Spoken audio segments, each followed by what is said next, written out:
I want to share with you today, I'm going to be covering for a little while that is mine, Joshua 9 all the way through Joshua 11.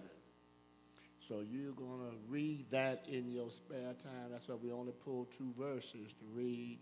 And you can read that in your spare time. But I want to preach today from this subject, Joshua's mistake. Joshua's mistake. It's always amazing to see how people act when they only know a small percentage of the facts. We make some pretty bad decisions when we are only partially informed. We do some real brainless things. When we are unfamiliar with all the specifics, we make some pretty big blunders in our lives. Those blunders can rob us from God's blessings. And those indiscretions can keep us from conquering the enemies of the soul. And that's why it's so important for us to consult God in all matters.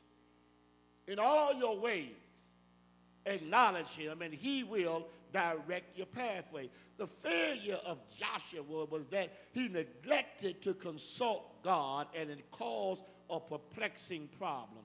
He made a terrible mistake, a mistake that could have cost everything. It could have been a great tragedy, but he responded to that mistake in a godly way.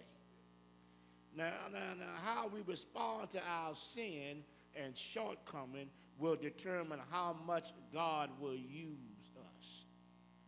And through this story, we are reinforced in our belief to never give up, never quit, embrace Jesus, and then expect a miracle. See, Israel was tricked into making a peace treaty with the people of Gibeon. This mistake could have cost Israel their lives and their blessings. Let me give you a little background. Gibeon was located only 25 miles from the camp of Israel at Gilgal and was on Joshua's list to be destroyed. God stated that Israel must destroy all the cities in Canaan. That's in Deuteronomy 20. Yet earlier, God told them that they could offer peace to cities that were outside Canaan. And somehow the Gibeonites knew about this law and decided to use the word of God for their own purposes. See, the enemy knows how to use the word of God for his own purpose. And the Gibeonites assembled a group of men, equipped them to look like an official delegation from a foreign city.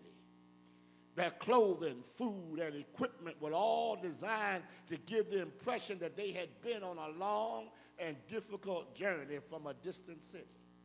Gibeon can be seen here as a type of the devil. For the devil uses deceptive methods. He uses deceptive devices. He uses deceptive words. Satan is a counterfeiter and masquerades as an angel of light. You need to understand that whatever God has, Satan has a counterfeit for it. God's got a husband for you. Y'all ain't feeling me.